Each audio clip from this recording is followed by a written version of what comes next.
What's good, man? It's the kid, hashtag Wille, coming from Atlanta. Tag me, Wille, on our Instagram, and I'm checking in with Rapshack. Yep. Hashtag Killer, man. Hashtag Wille is just a kid, man, from the west side of Atlanta. You know, just who was born and raised in, you know, not the best situation, but made the best out of the situation that he possibly could, you know what I'm saying? Album out. It's a 10 song album with DJ Burn One and the 5 Point Bakery, major producers out of Atlanta. Okay. I have Creepers. Creepers is out, and I have Pop My Shit. It's out as well on all streaming platforms. Okay, and what was the inspiration for the album? The inspiration for the album, man, really, I got invited to Burn One Studio. Got there just, you know, really to politic and maybe, you know, purchase a beat or two.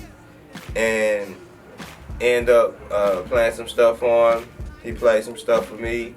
You know, I spit a couple freestyles over a couple of beats he played. And he was like, man, you know, how about we just do a whole album? And we was kind of like, cool, I'm with it. You know what I'm saying? Okay. Why not? You know what I mean? Fuck it. And that's what came of it. You know what I'm saying? It That's turned what's out up. dope.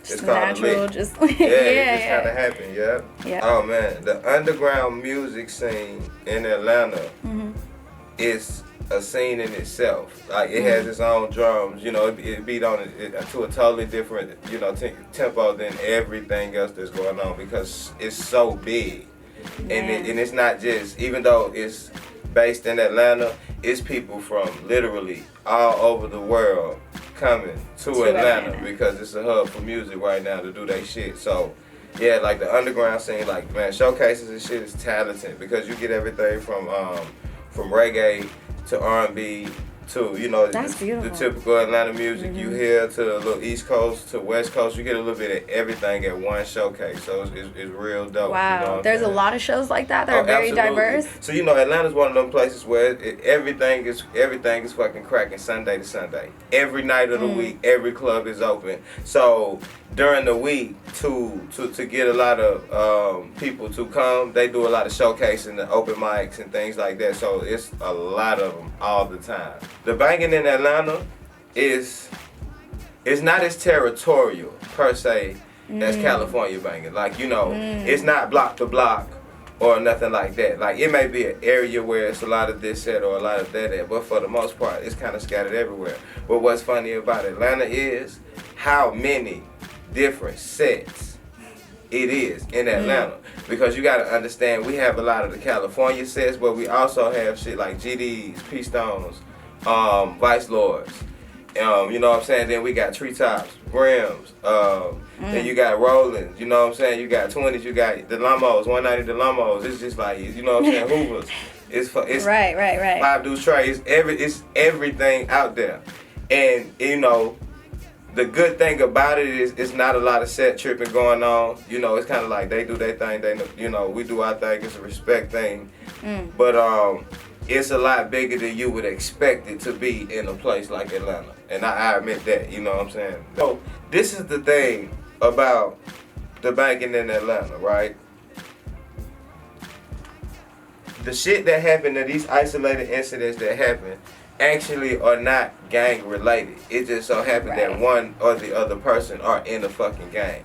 But being that banking is new to Atlanta, they don't really know how to handle it or digest the shit, so all of that shit is gang activity. You see what I'm saying? And that's not the case. What happened was, you know, two people who actually already had prior beefs didn't like each other. One of them's a gang member, one of them's not. He just hangs with gang members. You see what I'm saying? They shoot dice, words are exchanged, they get into it, it goes a lot farther than it needs to go, somebody gets shot. Now all of a sudden it's a gang-related shooting at this place. No, it's not. It's a damn dice game that went wrong. Oh man, to be honest with you, I have been reading.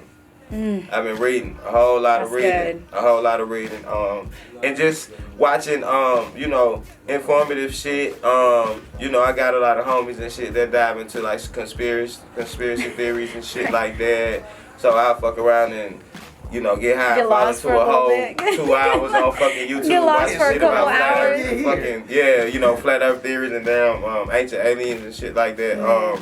But yeah, that's it really. I just been doing that. Spending a lot of time with my kids.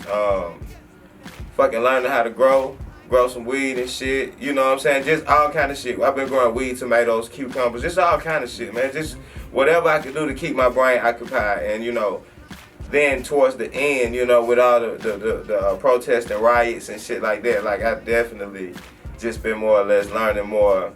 If it ever gets too bad, you know, just survival tactics and shit, like teaching my kids how to fish. Where do you see yourself in the next 5 years? Man, pushing. The next 5 years, honestly, I see myself, helping younger artists, man, networking. You know what I'm saying? Kind of getting into the, you know, more or less managing and development roles. And, you know, really like schooling young artists on the industry because, you know, the talent and the rapping and shit is only 10% of this shit. This shit get real deep when you start to get to a certain level, you know what I'm saying? Right. And it's a lot of these kids getting screwed because they know that, you know, the younger generation is real green to the business aspect of it. And then, you know, the one thing about it is the shit shifts and it changes so quick all the time. You gotta kind of keep up with it, cause this streaming shit kind of fucked up everything. Like this streaming shit is crazy, you know what I'm saying? So yeah, that's what I want to do, man. In the next 5 years, where I like, you know, me personally, I'm taking the opportunity to build a pipeline and make a bunch of relationships, and you know, get close and get knowledgeable from a lot of people who've been doing this shit a long time. So I'd be able to find young, talented artists and shit and put them on game and bring them through without the bullshit that we all had to deal with trying to get to where we are, you know what I'm saying?